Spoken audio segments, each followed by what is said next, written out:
सभी जनों का हार्दिक अभिनंदन। मैं बहुत बहुत आभार।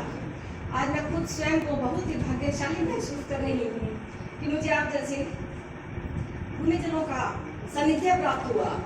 मैं अपने बारे में कुछ विचार साझा करना चाहती हूँ। मैंने कभी स्वप्न में भी नहीं सोचा था कि मैं कभी कविता लिख पाऊंगी।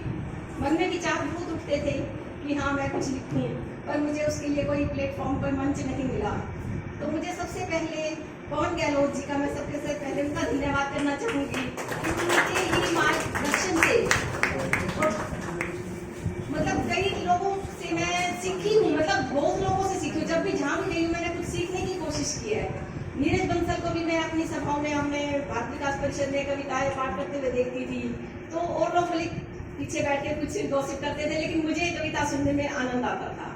मैं बहुत ध्यान से सुनती थी वो कविताएं। मैंने कभी नहीं सोचा कि मैं कभी लिख पाऊंगी।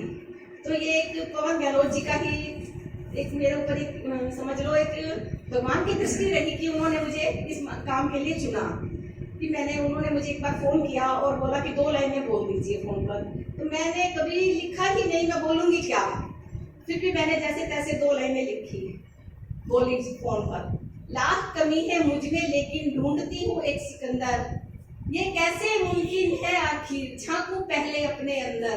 ये मेरी फर्स्ट 4 लाइनें थी जो मैंने पवन जी को सुनाई। तब उस दिन के बाद से मेरी कलम चल पड़ी।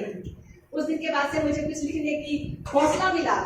उसके बाद में धीरे धीरे 2-3 मंच से जुड़ी, युगानु गुंज, परवाज और हमारा हिंदी साहित्य मंच रमन जी द्वारा, इन्होंने भी मेरी कविताओं को काफी सुधार करवाया और मुझे बताया कि कैसे करना चाहिए। कि एक कविता को लिखने के बाद बार बार पढ़ो उसको बार बार पढ़ने से हमें खुद ही उसकी मिस्टेक्स पता लगती हैं कि हमने क्या गलती की है।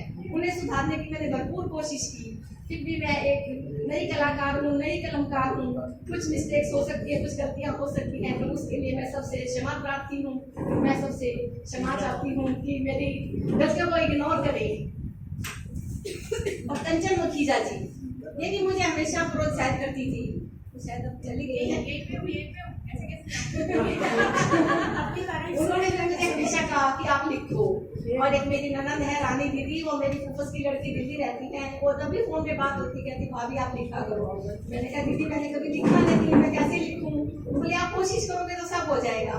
तो आज मैंने 1-1.5 साल के अंदर मैंने ये कविताएं लिखी और मैंने इनको अब आप सबके प्रताप से, सबके दुआओं से, प्रार्थनाओं से मेरी आज ये कविताओं की किताब बन गई है। तो मैं इसमें अपनी